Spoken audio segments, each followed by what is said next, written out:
Hello and welcome all. Now today's topic is sustainable development. So without wasting our precious time, let's start the class.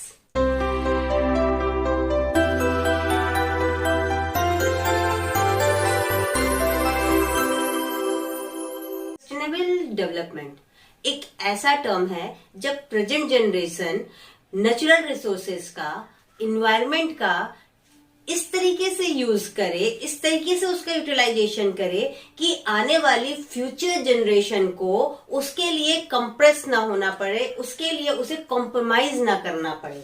Let's see the meaning of sustainable development. Sustainable development refer to the development process that meet the need of present generation without compromising on the ability of the future generation to meet their respective need. है ना, हम water का इस तरीके से use करें कि आगे आने वाली जनरेशन को उसके लिए कॉम्प्रोमाइज ना करना पड़े.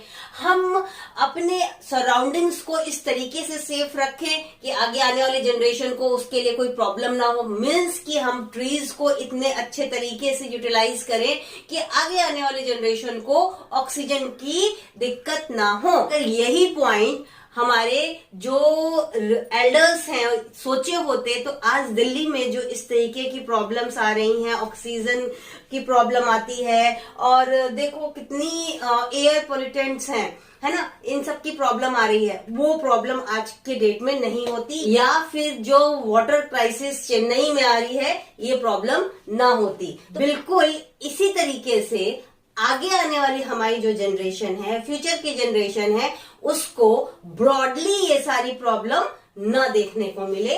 इस तरीके से आज की डेट में हमको अपने नेचुरल रिसोर्सेज या फिर कहे एनवायरनमेंट को यूटिलाइज करना चाहिए. Now the main feature of sustainable development, क्या? Stock of quality of life.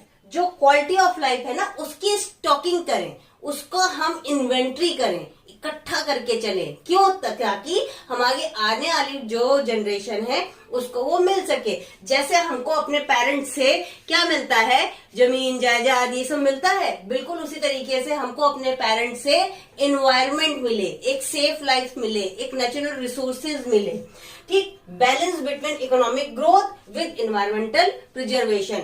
जो हम आज ग्रोथ कर रहे हैं वो बहुत अच्छी तरीके से ग्रोथ करें, बट उसमें इंपॉर्टेंट पॉइंट रहेगा एनवायरमेंट का प्रिजर्वेशन, है ना. All future generation to have potential average quality of life. हमारे आने वाली जनरेशन को एक क्वालिटी ऑफ लाइफ की पोटेंशियलिटी मिले.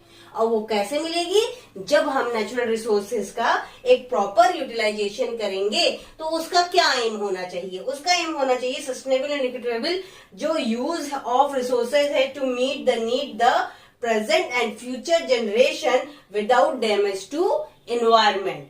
एनवायरमेंट के बिना डैमेज किए हमें उसको यूज करना. Then to prevent further damage to our life support system. जो हमारे लाइफ सपोर्ट सिस्टम है ना, वाटर, ऑक्सीजन, इन सबको बिना डैमेज किए हमको काम करना होगा. To conserve and nurture the biodiversity and other resource in long term food security. Is that clear? I hope कि तुम लोगों को ये पॉइंट क्लियर हो गए होंगे. अब बात करते हैं कि अगर हम सस्टेनेबल को अचीव करने की बात करते हैं तो वो हम कैसे अचीव करेंगे. उसको अचीव करने का तरीका है restrict use of renewable resources. जो रिन्यूएबल रिसोर्सेज हैं उनको बहुत ही रिस्ट्रिक्टली यूज करना. Substitute non renewable resources with the renewable resources. जो नॉन रिन्यूएबल रिसोर्सेज हैं उनको रिन्यूएबल रिसोर्सेज से सब्स्टिट्यूट करना. Become input efficient. जो इनपुट लग रहा है वो बहुत ही इफेक्टिव और एफिशिएंट होना चाहिए. कंट्रोल ऑन पोल्यूशन, किसी भी तरीके का पोल्यूशन है, अब वो हमारा लैंड पोल्यूशन हो, हमारा वाटर पोल्यूशन हो, एयर पोल्यूशन हो, हमारा नॉइज पोल्यूशन हो, है ना, सॉइल पोल्यूशन हो, किसी भी तरीके का पोल्यूशन हो, हमको उसके ऊपर इफेक्टिवली वर्क करना है. और मेन फोकस तो होना चाहिए वाटर पोल्यूशन और air pollution. Then the control the growth of population. हर प्रॉब्लम की जड़, रूट कॉज क्या है? Population explosion. तो वो जो पॉपुलेशन ग्रोथ हो रहा है ना, उसके ऊपर कंट्रोल करना। आज की डेट में अगर पॉपुलेशन एक्सप्लोजन पे कंट्रोल हो जाए तो क्या है कि जो मेरे पास लिमिटेड रिसोर्सेज हैं उनको यूज करने वाले भी तो कम होंगे, है ना। तो क्या होगा, जो रेस्ट ऑफ बचेगा वो फ्यूचर के जनरेशन को मिलेगा। स्ट्रेटजी, क्या स्ट्रेटजी होनी चाहिए? Use of non conventional resources of energy. जो non conventional resources of energy हैं उनका ज्यादा से ज्यादा यूज करना, ठीक है। यूज ऑफ क्लीनर फ्यूल्स, जैसे कि तुम्हारा सीएनजी हो गया, है ना, इनका ज्यादा से ज्यादा यूज करना rather than petroleum. Establishment of mini hydel plant, जो मिनी हाइडल प्लांट है उनको स्टेब्लिश करके इलेक्ट्रिसिटी जनरेट करना। उनको जब आप स्टेब्लिश करेंगे तो लार्ज स्केल पे, जैसे आपको प्लांट की और बहुत हाइडल्स की, इन सब की जरूरत होती है, उसकी जरूरत नीड नहीं होगी। ट्रेडिशनल नॉलेज एंड प्रैक्टिस, हमको अपने ट्रेडिशनल नॉलेज और प्रैक्टिस से बिल्कुल नहीं हटना चाहिए। हमको अगर अपने ट्रेडिशनल नॉलेज पे स्टक है उसके साथ, तो क्या होगा कि हम बहुत ज्यादा ऐसी चीजों का यूज नहीं करेंगे जो केमिकल से रिलेटेड होंगी। और केमिकल से रिलेटेड चीजें और केमिकल से रिलेटेड कोई भी ऑब्जेक्टिव है, कोई भी हमारे टूल्स हैं, कोई भी हमारे गुड्स और सर्विसेज हैं, वो कहीं ना कहीं पोल्यूशन के कॉज होते हैं।